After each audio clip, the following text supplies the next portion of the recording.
ሩታ አብርሽን እንግዲህ ከሀገር ይዛ ልትወጣ ነው ወደ አውሮፓ።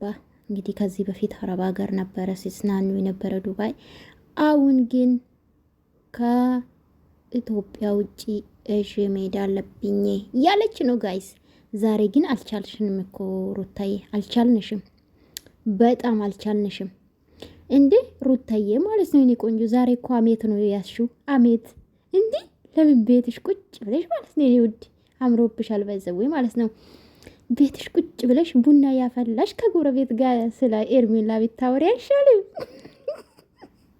ምን ነው በአደባባይ ያደረግሽስ? ልጅቷ ልታሳብጂማ ነው ተነሳሽው ሳስበው ማለት ነው። እኔ እናት እና ውዶቼ እንዴት ናችሁ? ደህና ናችሁ? አለው እግዚአብሔር ይመስገን። እንግዲህ በእነ ሀይሚ ብናዝንም በዚህ ደግሞ ሩታ ታዝናናለች፣ ፈታ ታደርግናለች። ግን እኔ አዝኛለሁ እግዚአብሔርን በሀይሚዬ ማለት ነው። በጣም ማለት አሳዘነችኝ። እኔ ሁለቱም አሳዘኝ በነገራችን ላይ። ኤንዌዝ ሩታዬ እንግዲህ እኔና ባሌ ፈታ ማለት አለብን። እንደ አንዳንድ ሴቶች ኢትዮጵያ ውስጥ አይደለም ባሌ ማጽናናት የሚፈልጉ አላለችም። የእርሜላ ቅድም ልሰራባት ነበረ ግን ተውኩት ማለት ነው። ስለማፈቅሮ ነው ስለምወዱ። ኧረ ተይ አንቺ ሴትዮ ተይ፣ ባለ ትዳር ሰውዬ እያወቅሽ ስላፈቀርኩ ነው ብለሽ አፍሽ ሞልተሽ ታወራለሽ። ኧረ በኢየሱስ ስም ወንድ ያጣሽ ይመስል ማለት ነው። ኤርሜላ ለምን ራስሽ ታረክሳለሽ? ለምን ታዋርጃለሽ ራስሽ እንደማይሆንሽ ያወቅሽ? ኧረ ጌታ ትዕግስቱ ስጠኝ። እና ሩታዬ እንግዲህ በቅርብ ቀን ከልጃችሁ ጋር ከኢትዮጵያ እንደሚወጡ ነው የተናገረችው ማለት ነው። አብርሽ ደግሞ ሁሌ አስቤ ነግርሻለሁ ያላት ነው። እሱ አስቤ ካልሆነ አይሆንም። ለማንኛውም ታርቋል። ዘፈንም ስዘፍንላት ነበረ፣ ደስ የሚል ዘፈን። አረ ለዛሬ ምንም የቀረ ነገር የለም ጋይስ። ደስ አላላችሁ? እኔ ደስ ብሎኛል። ኤኒዌይስ በጣም ደስ ብሎኛል። ደስ ስላላችሁ እናንተም ማለት ነው። እና አብርሽም እንደዚህ ነው የሚያምርባችሁ ማለት ነው። የእውነት እንደዚህ ነው የሚያምርባችሁ። ሴት ልጅ ግን ጠንካራ እኮ ናት ጋይስ። ማለት ሴት ልጅ የፈለገች ማድረግ ትችላለች፣ ማበላሸትም ትችላለች፣ ማስተካከልም ትችላለች፣ ፍቅር መስጠት ትችልበታለች፣ አለመስጠትም ትችልበታለች። በቃ ከተናደደችም ሴት ልጅ በቃ አትመለስም። አለሷ ጨካኝ የለም። በነገራችን ላይ ሴት ልጅ ከጨከነች ጨከነች ነው፣ ባይዘዌ ጨከነች ነው ሴት ልጅ ከጨከነች። ከዛን ደግሞ ወደ ፍቅርም ከተመለሰች ተመለሰች ነው። ከልባ ነው ያንዳንዱ ነገር የምታረገው። ግን ሩታይ ዛሬ ማለት ነው የንዴት ይመስለኛል። የንዴት በቃ ማለት ኤርሜላ ለማናደድ የምታደርጊ ነው የሚመስለኝና ይሄ ነገር አላማረኝም። ለማንኛውም አብርሽም ያስኮረመምሽ ነው። አብርሽ ግን እንደገና ጋይስ እንደገና ፉንቃ ገብቶለታል። እንዲያተውም እንደ ፊቱ እንዴት እንደሚያብጠው አይታችኋል። ከሩታ ጋር ሲሆን አይ ጌታ ትዕግስት ስጠኝ። ያበጠ ነው ፊቱ ጋይስ። በቃ ምን ልበላችሁ፣ ኩፍ ያለ ነው ፊቱና በዛ ላይ ደግሞ የተሽከረመመ ነው።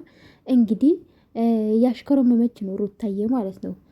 ትችልበታለች። ለማንኛውም ማለት ነው በልባን ደስ ይለኛል። ከልብሽ እንዲሆን እንፈልጋለን ብዙዎቻችን ማለት ነውና በዚህ ቤት ቀጥሉም ለኛም ደስ ይለናል ማለት ነው። ጭቅጭቅ እናንተም ባጠፋችሁ ቁጥር ስለናንተ እያወራን እጣት ውስጥ መግባት አንፈልግም። እንደዚህ ፈታ ያላችሁ ደስ ቪዲዮ እንደምትሰሩልን ተስፋ እናደርጋለን። ያንዳንዱ አሽቃባጮችም እንደምታሳፍሩን ተስፋ አለኝ ጋይዝ። እንደሚያፍሩማ 100% እርግጠኛ ነኝ። አንድ ሳይድ ይዛችሁ ለምታሽቃብጡ ማለት ነውና ጋይስ እንዳትፈርዱብኝ። እግዚአብሔርን አሞኛል። ዛሬ 2ኛ ቀኔ ነው። ራሴን በጣም ብርድ ነው። ቤሩት ታውቃላችሁ። በጣም አሞኛል እውነት። በዛ ላይ ደግሞ ትላንትና አልቅሼበታለሁ ሀይሚ ሳሳዝነኝ ማለት ነው ጋይስ። እውነት ዛሬ እንደምንም ነው ያስኩት። በነገራችን ለምባ ያናነቀኝ ሀይሚ ያያዋት። ኤንዌዝ ምን ልበላችሁ እንደ እህቴ ስላየዋት መሰለኝ፣ ወይም ደግሞ እንደ ራሴ እዛ አድርጌ ስላየው መሰለኝ ራሴን ጋይስ። ኤኒዌይስ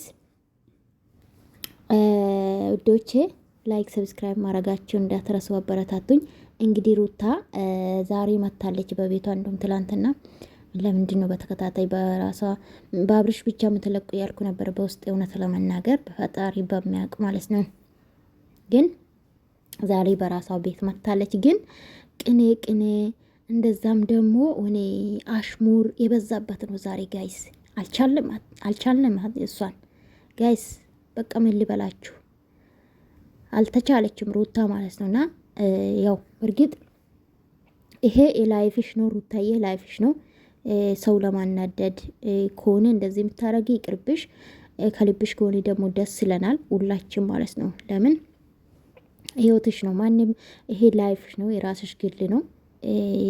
እስካለሽ ድረስ ከሱ ጋር የምትኖሪበት ትዳር ነውና አሽሙር የበዛበት ሆነ ምን ልበላችሁ ቅኔ የበዛበት ነውና ለማንኛውም ዛሬ አሜት ነው የያዘችው ጋይስ። አሜት ይዛ እኮ ነው የመጣችው። አንዳንድ ሰዎች ያለች ብታይ፣ ለነገሩ እኮ አጠቃላይ ነው ተናገረችው። አብዛኛ ሄርሜላ ላይ ትኩረት ብሰጥም አንዳንድ ሰዎች ስንስቅ የሚቃጠሉ አሉ ብላለች። አቤት እንዲሁም ለእናንተ እኮ ነው መልስ። ይሄ ለእናንተ ነው። ዋጡት። ምንም ማድረግ አይቻልም። እንግዲህ ከሀገር ይዛ ልትወጣ ነው ሩታዬ፣ ጀግና ማለት ነው። የራስ